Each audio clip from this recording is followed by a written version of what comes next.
Assalamualaikum warahmatullahi wabarakatuh. Kali ini saya Dr. Kurniawan Taufik Davi, spesialis anak, konsultan, akan membahas tentang tumbuh kembang. Kali ini saya kedatangan seorang tamu, beliau Dr. Irfan. Dr. Irfan ini adalah salah satu dokter anak yang banyak berkecimpung dengan urusan hormonal anak. Beliau bekerja di divisi endokrinologi, Departemen Ilmu Kesehatan Anak, Fakultas Kedokteran Universitas Brawijaya Malang. Selamat siang Dr. Irfan. Selamat siang Dr. Davi. Oke, kita akan membahas tema yang mungkin ibu-ibu ini sedang banyak membahas atau membicarakan. Mudah-mudahan yang kita bahas ini cukup bermanfaat. Kita mungkin nanti akan membahas tentang tumbuh kembang, yang di dalamnya mungkin Dr. Irfan bisa paparkan apa itu tentang stunting. Kemudian kalau kita bicara di bawah 2 tahun dan kalau misalnya di atas 2 tahun nanti kita membahas tentang anak-anak yang perawakan pendek itu masih bisa diterapi atau tidak sih. Itu mungkin hal yang kita bisa share hari ini ya, Dr. Irfan. Dr. Irfan, anak itu kan erat kaitannya dengan tumbuh kembang. Kalau zaman saya dulu sekolah itu seringkali disebutkan kalau bahwasanya anak itu bukan dewasa mini, makanya perlakuannya juga kita nggak bisa mikir sembarangan terhadap anak. Sebenarnya apa itu tentang tumbuh kembang sih? Apa pengertian tumbuh dan apa pengertian kembang?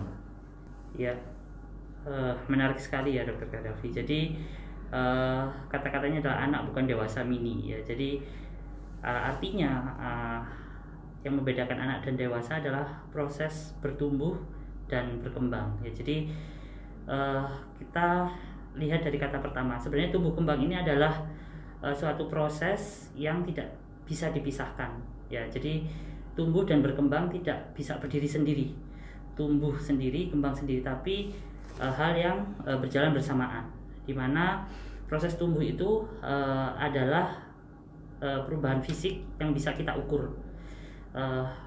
Bisa kita ukur dari berat badan, tinggi badan, lingkar kepala, panjang badan, ya lingkar lengan atas, ya atau biasanya kita sebut dengan status antropometri. Itu adalah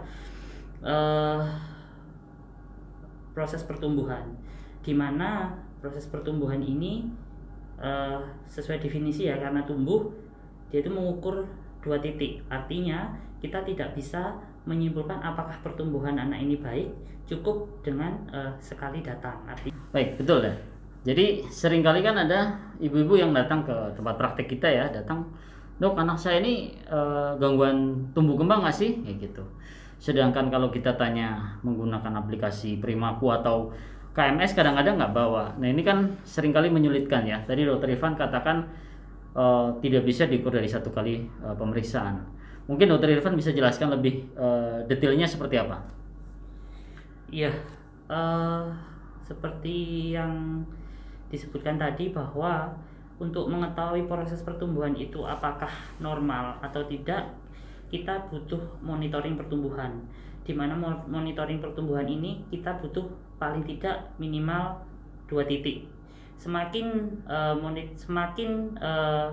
sering datang untuk melakukan pengukuran pertumbuhan, maka monitoring pun akan semakin bagus. Jadi terus diapakan? Setelah kita tahu datang, diukur, kemudian terus diapakan? Kita bisa lakukan plot di kurva yang ada. Sekarang sudah banyak fasilitas ya. Kalau dari IDAI sendiri mengeluarkan aplikasi Primaku, di mana tanda kutip Primaku itu seperti kalau dulu ada buku KIA, buku KMS, tapi tanda kutip virtual ya. Jadi kita tidak perlu membawa kemana-mana buku KIA atau KMS itu. Jadi cukup kita pakai aplikasi, kita plot di sana. Setelah itu kita bisa berkonsultasi dengan dokter anak di daerah setempat atau misalnya online. Itu juga bisa kita dengan menunjukkan hasil monitoring pertumbuhannya. Apakah pertumbuhannya sudah sesuai kurva? Apakah pertumbuhannya mendatar? Apakah pertumbuhannya naik? Apakah pertumbuhannya turun? Nah, ada beberapa istilah yang kita pakai. Misalnya growth failure, gagal tumbuh, ada istilah eh, ada beberapa istilah, ada istilah perawakan juga misalnya, di mana perawakan ini kita cukup ukur satu kali, apakah anaknya pendek, apakah anaknya tinggi, dan apakah anaknya normal. Jadi memang dalam menginterpretasi kurva ini kita butuh berkonsultasi, apakah kurvanya sudah normal atau belum, dan apakah perlu intervensi khusus. Jadi justru yang paling penting adalah kita harus rajin untuk datang mengukur dan datang untuk memasukkan data baik di aplikasi maupun di buku. Jadi seperti itu, Dok. Bagus sekali ya. Jadi tadi mungkin salah satu hal yang kita mesti pahami tentang interpretasi ya. Ada gagal tumbuh ya, ada perawakan pendek, kemudian ada normal, ada perawakan tinggi, dan itu berbeda di dalam menginterpretasi.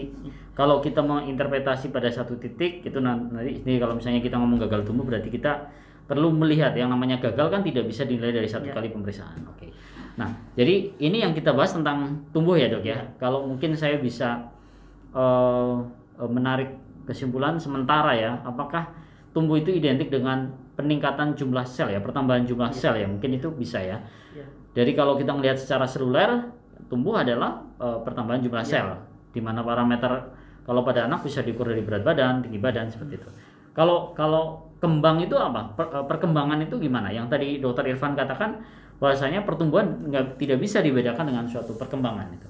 Iya, jadi kita analogikan saja seperti komputer ya. Kalau pertumbuhan itu adalah hardware, jadi perangkat keras ya. Jadi harus ada soundnya, kemudian harus ada layarnya, harus ada keyboardnya. Tapi kalau perkembangan itu cenderung ke software. Jadi program di dalamnya itu seperti apa?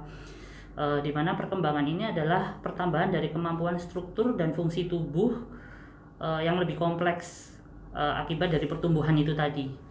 Biasanya kita bisa ukur, kita bisa lihat untuk perkembangan itu ada 4 aspek. Ada motorik kasar, motorik halus, kemampuan bicara, dan persona sosial. Jadi di mana perkembangan tadi atau software tadi itu sangat berkaitan dengan pertumbuhan. Bagaimana kita bisa bicara dengan baik, bagaimana motorik kasarnya bisa bagus jika pertumbuhan otaknya tidak bagus, jika berat badannya naiknya tidak bagus, jika ototnya tidak berkembang dengan baik. Jadi proses bertumbuh dan berkembang adalah dua proses yang sebenarnya berbeda tapi tidak bisa dipisahkan. Ya, seperti itu.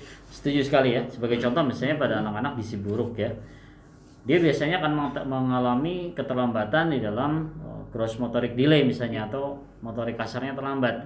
Bagaimana dia mau berdiri dan mau jalan sedangkan ototnya kecil ya. Nah, mungkin itu yang kita bisa inikan ya, bisa salah satu analogikan. Lalu begini Dokter Irfan, kalau kita ngomong atau bicara tentang stunting ya, tentang stunting, saya kebetulan bidangnya emergensi dan rawat intensif. Jadi ya memang dokter anak harus tahu tentang perkembangan. Cuma mungkin yang lebih detail dan sangat banyak dibahas oleh Dokter Irfan ini kan tentang stunting salah satunya. Dilihat dari sudut pandang endokrinologi ya. Nah, itu tidak lepas dari 1000 hari kehidupan ya. Iya. Sebenarnya saya memang mesti harus tarik ke belakang kalau kita mau bicara tentang modal 2 tahun pertama, pasti kita harus tarik ke belakang. Sebenarnya apa sih yang dimaksud dengan 1000 hari kehidupan? Ya, 1000 hari pertama kehidupan itu adalah suatu periode emas dari pertumbuhan, di mana titik beratnya adalah di pertumbuhan otak, di mana pertumbuhan otak itu 95% terjadi pada 2 tahun pertama, di mana faktor yang berperan dalam pertumbuhan ini yaitu memang satu nutrisi, kemudian adalah good health atau kesehatan yang baik, anaknya tidak boleh sering sakit, kemudian imunisasinya harus bagus, kemudian yang ketiga hormonal, kemudian yang keempat adalah stimulasi berupa happiness atau kebahagiaan. Jadi anak di bawah 2 tahun itu tidak boleh stres, kemudian tidak boleh sering sakit, kemudian nutrisinya juga harus bagus agar pertumbuhannya itu juga bisa optimal. Ya, jadi kenapa kok harus kurang dari 2 tahun? Karena pertumbuhan otak ini 95% terjadi dalam 1000 hari pertama kehidupan. Setelah itu pertumbuhannya sekitar sampai dengan masa remaja dan dewasa untuk pertumbuhan otak sekitar 5% dan sifatnya adalah irreversible. Jadi 2 tahun pertama ini adalah golden period, di mana jika pertumbuhan otaknya baik, maka fungsi-fungsi luhur yang ada dari otak itu juga akan baik, seperti fungsi memori, fungsi belajar, kemudian bicara, di mana ujungnya nanti adalah kualitas dari sumber daya manusia, di mana bisa menjadi manusia yang berdaya ketika dewasa nanti untuk membangun Indonesia. Karena itu 1000 hari pertama kehidupan ini sangat penting untuk dijaga karena hubungannya dengan kualitas sumber daya manusia nanti ketika dewasa. Jadi seperti itu, Dok. Betul, saya setuju.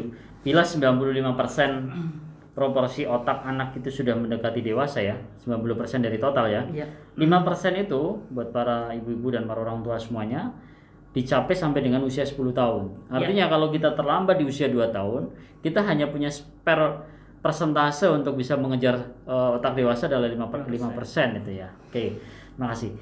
Kemudian begini Dokter Irfan, apa hubungannya antara konsep stunting dan konsep 1000 hari pertama kehidupan tentang pertumbuhan otak?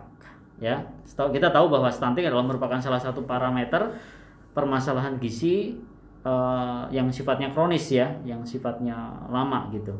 Mungkin Dr. Irfan bisa memberikan pencerahan. Ya, mungkin di sini ibu-ibu sering worry, sering panik. Wah, anakku stunting. Stunting itu apa? Stunting itu pendek. Apa hubungannya stunting pendek dengan kualitas hidup? Itu mungkin sebenarnya nyambungnya di mana gitu kan? Per definisi WHO sendiri mengeluarkan bahwa stunting itu adalah gangguan pertumbuhan berupa perawakan pendek disertai dengan malnutrisi kronis ataupun infeksi yang berulang ataupun kesehatan yang suboptimal, di mana gangguannya yaitu pada 2 tahun pertama. Jadi